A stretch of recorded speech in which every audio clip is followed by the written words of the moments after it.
Hello, every pony. This is Nightlife once again here, giving you another addition to An Affliction of the Heart by Anonymous Pegasus. Here we go with Chapter 5, Empathy. I just love this story so much. Kuno peered into Warden's eyes, waving a hoof in front of his face. His pupils didn't even shrink as the shadow of her hoof passed over them. He was completely under her control. Hold on. Wouldn't your pupils usually dilate instead of shrink when exposed to less light? You gotta think about these things, Anonymous Pegasus. Now, Warden, tell me, why did you lock me up in the cell? Kuno leaned forward with a grin, batting at the bell on the collar around his neck. I needed to keep you contained, keep you from hurting any pony. Warden replied automatically, emotionlessly. And why didn't you just kill me? The Pegasus paused, as though thinking. I tried. When you were unconscious the first time, I just couldn't. I'm not strong enough. Physically or mentally? Kuno asked, rather urgently checking herself over for any stab wounds she might have missed. Mentally, Warden responded quietly. I couldn't do it. And you couldn't give me over to the guard because I would be executed, yes? Correct. Kuno hummed thoughtfully, rubbing a hoof against her chin. One moment. Sorry, everybody, had a bit of a coughing fit.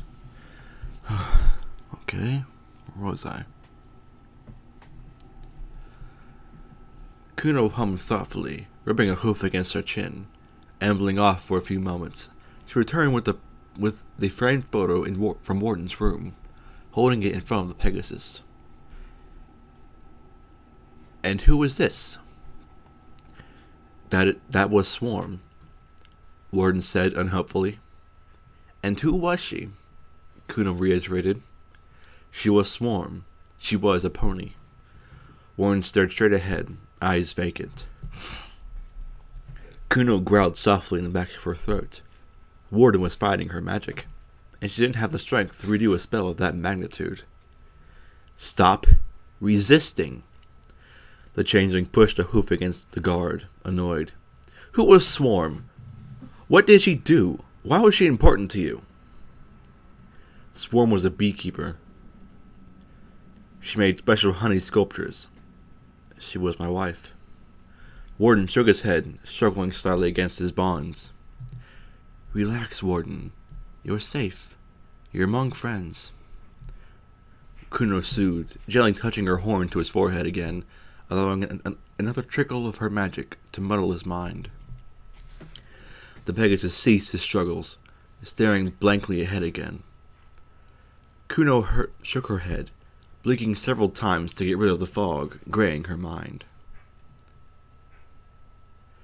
You keep referring to her in the past tense. Did she leave you? Kuno queried, eyes staring into his eyes. Warren shook his head slowly. She died. Why did she die? Because I'm weak. Because I failed her.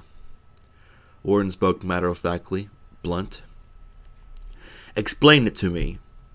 Warden trailed a hoof slightly through the Pegasus's mane again, humming reassuringly to keep him in a cooperative frame of mind.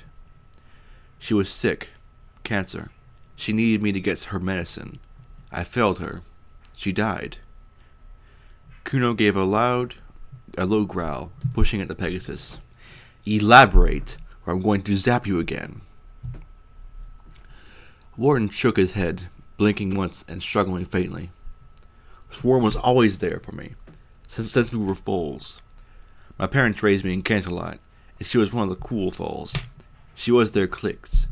I was I was ostracized because I was a Pegasus and I wasn't good at anything. She was always nice to me, treated me like another pony. The others treated me a lot worse, picked on me. I was the only Pegasus in class. Even after we grew up and went our separate ways, she was the only one from school who stayed in contact with me. I joined the guard. She perfected her honey sculptures, but she knew I wasn't meant for the guard. So she introduced me to growing plants, helped me get my cutie mark. She made all the moves, asked me on a date, told me what to do to make her happy, and she was the one who proposed. Fuck. We were married for barely a year when she got sick. We lived so far out of town that she refused to see the doctor. Wasn't comfortable with them. I eventually forced her to go see the doctor. And when she was diagnosed with lung cancer, there was a medicine that could be made that could help her, but the grove where it was kept had been taken over by a pair of nesting manticores. They were violently territorial and protective of their young, and the herbs weren't needed often enough for a detachment of royal guards to kill the manticores. Swarm was getting sicker and sicker. I went after the herbs, but I was weak. It took me 2 days to muster up the courage to enter the grove, and even then, I narrowly escaped with my life. I guess I was lucky, because by the time I got back to the hospital, Swarm had already died. I failed her, and she died. Kuno splayed her ears back, listening to Pegasus' story, frowning deeply. Elaborated enough for you? The Pegasus spat, glowering up at her. Kuno blinked once, realizing her spell had failed. What's that? Oh, it's a puppy. Hey, puppy. Go on now, I gotta go do recordings. Go on.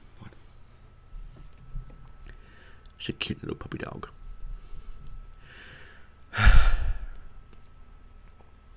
Just like I failed to keep you contained. Should have just turned you over to the guard and let you be executed. You're lucky you met with the weakest royal guard ever. Warden growled, turning away from her, and then shook his head, trying to clear it of the residual magic. The changeling frowned at that, shaking her head, pulling the Pegasus around to face her again, a hoof resting on his cheek, stopping him from turning away. Empathy and sympathy are not traits to be ashamed of, and yet you have neither. Trumped them with in that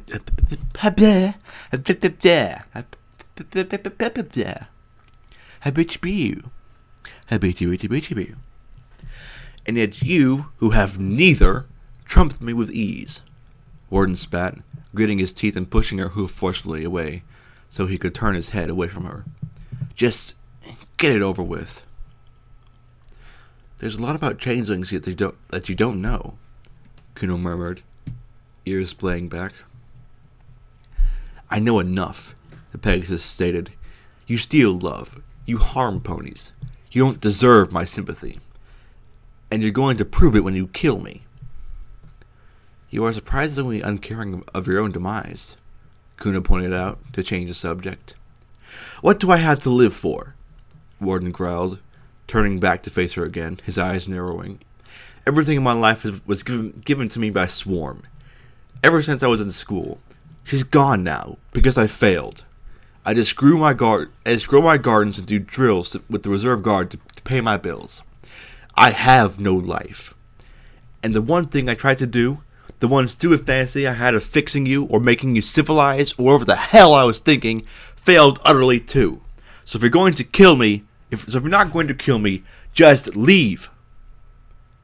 Kuno's ears pinned back at the Pegasus's triad, and she shrunk slightly, frowning. You wanted to civilize me? I wanted to prove that just because you were born a monster doesn't mean you have to stay one. That, and I'm too weak to let you die at my hooves, even indirectly. Warren snorted once, turning his head away from her again, his expression contemptuous. But I'm not a monster, Kuno protested quietly. A changeling. I'm just a changeling. A monster, Warden spat in response, growling at and gritting his teeth. You steal love. Couldn't you just earn it? earn it? Kuno asked with an incredulous laugh. Even the royal god's weakest member thinks we're a race of monsters who were born evil. Warden growled at that, refusing to respond. And even when you couldn't bring yourself to kill me, you still imprisoned me and sentenced me to a slow death. Kuno stated with a contemptuous snort. You are the monster.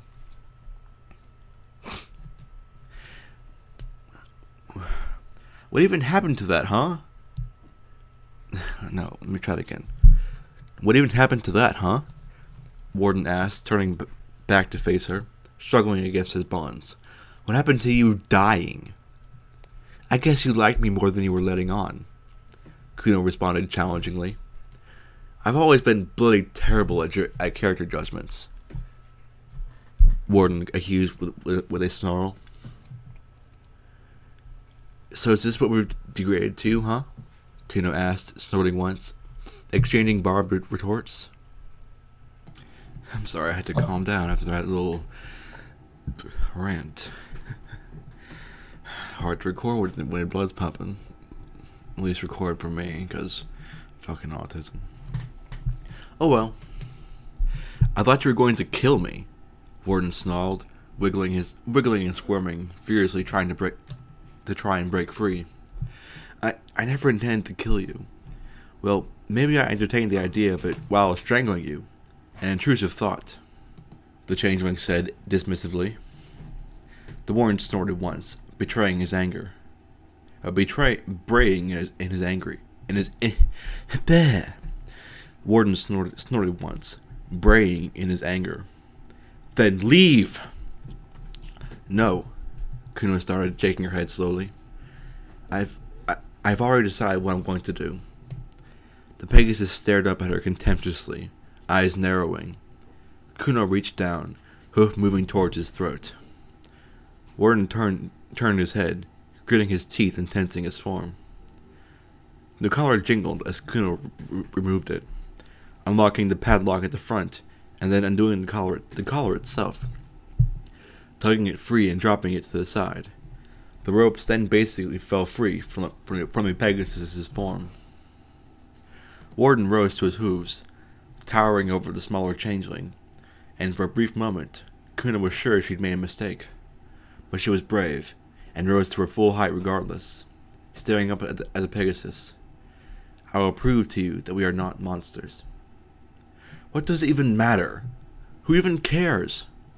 What's to stop me from just killing you? Warden growled. Kuno gave a wry smile at that, eyes narrowing at the Pegasus. It matters to me. You don't have to understand it. You just have to accept it. And as for what's stopping you from killing me... Kuno trailed off at that, before grinning and turning away, scooping up the collar, and unlooping the padlock from it, tossing it to him. Warden cut the padlock automatically, blinking down at it. Kuno smiled smugly. You have already proven to me that you lack the balls to go through with it. It's a hell of a way to end the chapter, huh? With balls. Jingle, jingle, jingle, jingle, jingle, jingle, balls. I'm sorry about that. Some people don't know how to respect the on-air symbol, which at this point is just a sign turned around saying, "Do not disturb." Oh well. That ends this chapter of... Fuck, I lost my train of thought. And there it goes, skidding down the road, killing millions. Joker style. Okay, here we go. This ends chapter 5 of An Affliction of the Heart by an anonymous Pegasus. Empathy and sympathy. They're very much lacking in this society, aren't they? Oh well. That's all for now. Nightlife out.